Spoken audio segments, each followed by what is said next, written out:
Goeienaand en baie welkom by ons goeie nuus om 7 en dit is dan vanaand ook die 7de Mei 2025.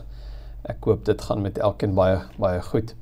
Nou, ons gaan vanaand so bietjie begin met kom ons met maar 'n reeksie vir ek weet nie 2-3 keer ons maar kyk bietjie oor die ark. Nee, wat ons bietjie gaan saam dink oor die ark is eintlik 'n baie interessante onderwerp en vanaand gaan ons nou nie so seer 'n Bybelgedeelte doen nie, ons gaan wel 'n bietjie agtergrond gee en vanaand is dan maar eintlik 10 interessante feite rondom die ark, of ek hoop is interessant in elk geval. En dan met daai agtergrondkennis gaan ons dan volgende week 'n bietjie kyk wat gebeur met die ark in die Bybel self en hoe word dit hanteer. So vanaand dan sal net 'n bietjie interessante feite oor die ark, maar dis ons nog steeds besig met die Here se woord. So kom ons bid net saam. Ons Here, baie dankie dat ons kan weet ons lewe in U liefde, in U genade en U sorg. En dankie dat ons ook so op hierdie manier kan saamdink. Dankie dat U ook vir ons U woord gee, dat U woord oor eeue heen vir soveel gelowiges troos en hoop en vrede gebring het en dat U woord altyd iets anders het om te ontgin. Dat dit net hierdie skatkis is wat nooit leeg raak nie. Mag ons ook vanaand wanneer ons met hierdie reeks begin, Here, in afhanklikheid ook meer leer, nie net van dinge binne in die woord nie, maar dat dit op die einde van die dag ons meer mag leer van U, meer mag leer van U Seun, Christus Jesus. Ja, Here, wil U die Gees in ons werk en ons bid U dit in Jesus se naam. Amen. Nou goed, die verbondsark. Nou, ons praat van die verbondsark om dit wel te onderskei van Noag se ark natuurlik. Maar die verbondsark het sy naam ook omdat die Here 'n verbond met Israel gemaak het, met eintlik wat begin het by Abraham, Genesis 15, en daarom het die verbondsark was dan nou hierdie kus wat gemaak is, wat met die getuienis, kom ons noem dit maar iets van die fisiese, en dan saam met dit is al baie simboliek, fisiese, simboliese teken van die verbond wat die Here met die volk gemaak het, van die verhouding wat hy met hulle het. En daarom as mense oor die ark praat, moet ons altyd onthou dat die ark was die fisiese sigbaarheid van die verbond, die verhouding wat die Here met Israel het. Nee, so daarom, as ons praat van ark, dan praat ons eerder van die verbondsark. As ons net praat van ark, dan dink mense ons praat van Noag se ark. Dit is heeltemal verskillende dinge. En nou goed, die ark, waar kom dit vandaan? Nou, die ark is gemaak in opdrag van die Here. Ons lees dit in Exodus 25, het die Here ook presies gesê hoe dit moet lyk, en dan lees ons my wat gebeur in Exodus 37, nee, Exodus 37 staan daar, Besaleel het die ark van doringhout gemaak, 1,25 meter lang, 3/4 meter hoog, en 3/4 meter breed en net so hoog. Hy het dit binne en buite met suiwer goud oorgetrek, en 'n goue lys rondom vasgesit. Hy het 4 goue ringe gegiet, wat aan die onderste 4 hoeke vasgesit is, sodat daar 2 ringe aan elke kant was. Hy het draaghoute van doringhout gemaak en dit met goud oorgetrek. Die draaghoute is deur die ringe aan weerskante van die ark gesteek, om die ark daarmee te dra. Daarna het hy die deksel van suiwer goud gemaak, 1,25 meter lang en 3/4 meter breed. Hy het 2 gerubs van geslae goud gemaak, 1 links en 1 regs op die deksel. Hy het die gerubs aan weerskante van die deksel so gemaak dat hulle 'n eenheid met die deksel gevorm het. Hulle vlerke was uitgesprei oor die deksel, sodat hulle dit bedek het. Die gerub se gesigte was na mekaar toe en hulle het afgekyk op die deksel. Nou, hierdie mate gaan ons net nou so 'n bietjie oor praat, maar die ark was nie eintlik so groot soos wat ons normaalweg dink nie. Nee, ons het miskien baie keer in ons kop hierdie idee van hierdie enorme groot ding wat rondgedra is. Maar as ons kyk na die mates en nou ja, as ons dit net fisies omreken in sentimeters, dan lyk hy so, nee, dat hy 125 cm lank was, 75 cm breed en dan ook net so hoog en dan die deksel dan ook dieselfde.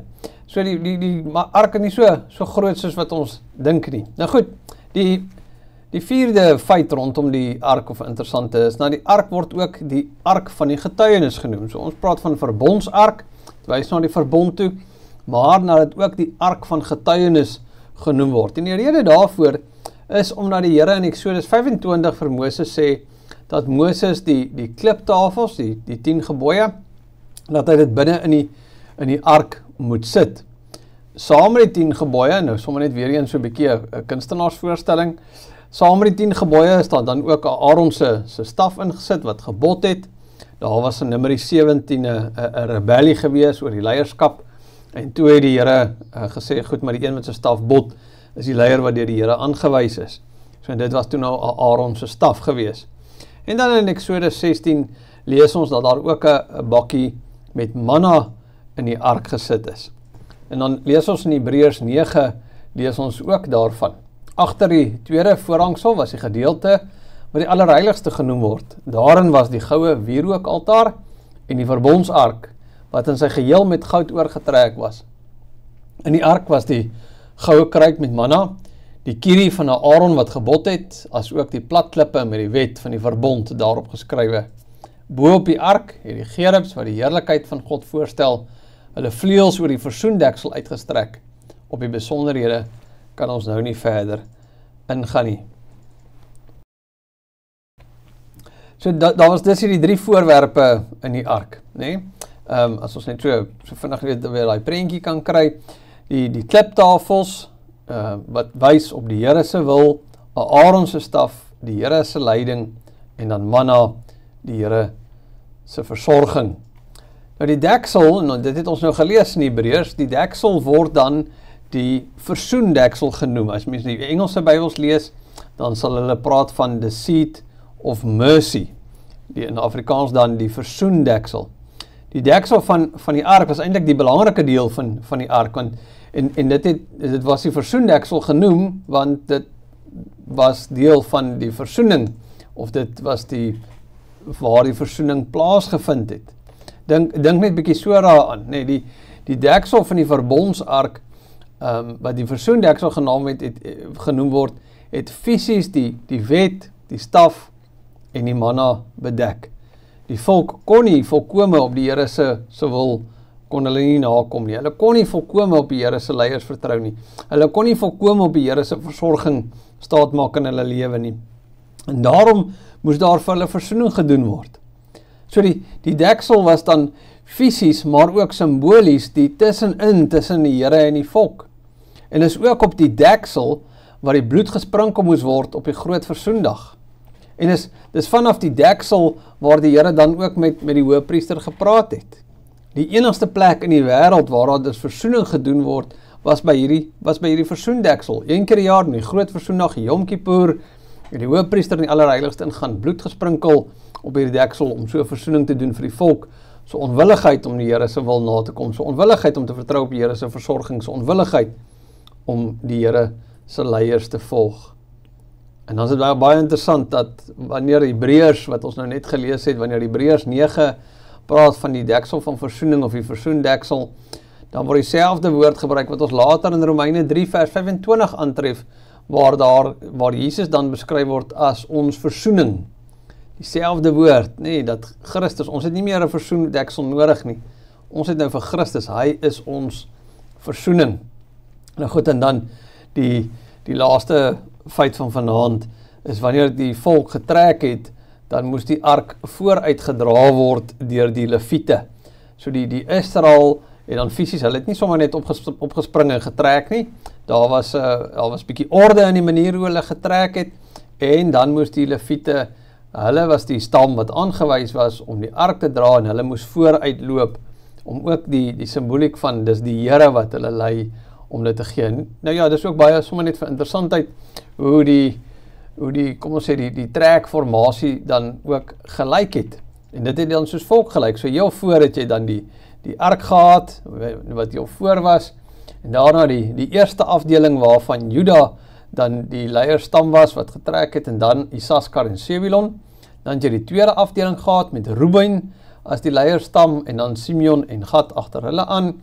En dan tussenin, daar was ons nou 12 stamme, so 4 keer 3, en dan tussenin die eerste en die tweede en derde en die vierde afdeling, het die Lewiete geloop met die tabernakel.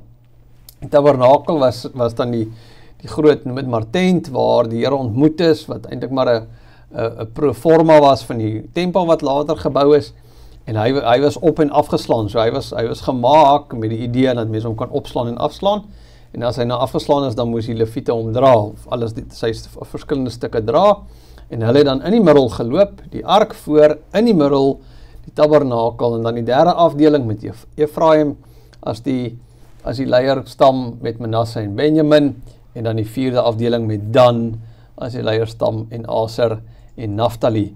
Maar weer eens die ark heeltyd, en as ons gaan lees van hoe Israel uit Egipte uitgetrek het, toe hulle die Rooi See was, toe moes die ark fisies, hulle moes gaan stilstaan in die middel, en die see het oopgebly, en toe kon die volk deurbeweeg, sodat daar rondom die ark regtig iets baie spesiaals was. Die ark was ook absoluut as 'n heilige voorwerp beskou. Jy kon nie sommer net in die ark vat en met hom maak wat jy wou nie. Daar was mense in die Bybel, ons sal nog daarby uitkom, wat met die dood gestref is wanneer hulle dit gedoen het. So die ark, hierdie besonderse voorwerp wat die Here vir die volk gegee het, is 'n simbool van sy teenwoordigheid, 'n fisiese iets wat hulle kan sien om hulle te herinner aan sy verbond, en terselfdertyd om te dink hulle moenie die ark hanteer asof dit sommer net niks werd is nie. Dit is iets wat die Here verordineer het, wat die Here beveel het, en daarom die nodige respek ook daarvoor geniet. So ons gaan bietjie indelf en kyk wat gebeur met die ark in die Bybel en wat het Israel later ook met die ark gedoen, en dan sal ons hom afsluit ons reeksie met wat het van die ark geword, en daar's nou natuurlik 'n klompie teorieë daaroor. Dan gebruik die woord teorieë, want ons weet nie regtig nie, maar daar's 'n klomp teorieë, en daar's ergens in die Bybel wat ons op 'n punt kom, wat ons net eenvoudig nie meer van die ark lees nie. Maar ons sal nog daarby uitkom. So vanaand, bietjie hierdie feite hierdie interessanthede rondom die ark, met dit in gedagte, kan ons nou voortgaan met ons reeks volgende week en Woensdag, en dan kyk ons wat gebeur. Baie dankie, kom ons bid saam. Here, U is so enorm groot en heilig, en selfs ook die manier hoe U werk is absoluut uniek. Daar is niemand soos U nie. U gedagtes is nie ons gedagtes nie. En dan leer ons, Here, rondom die ark, en ons gaan kyk hoe Israel dit ook hanteer het, en wat dit beteken het, en natuurlik, wat leer dit ons van Christus? En daarom is ons gebed, o Here, dat U regtig ook, hierdie verbondsark mag gebruik op 'n manier, dat ons vandag ook nader aan Christus mag kom, wat vir ons versoening gedoen het, wat veroorsaak het dat ons met U enige tyd, enige plek kan praat, wetend, U woon deur U Heilige Gees in ons. Wil U wees met elkeen wat saam kyk en wat saam dink vanaand, wil U hulle in hulle omstandighede seën en naby wees, vir hulle die krag gee om innerlik sterk te word, deur te fokus op Christus Jesus, die begin en die volëinder van ons geloof. Amen. Baie dankie vir jou tyd, ek hoop jy het 'n heerlike aand en 'n pragtige week verder. Groetnis.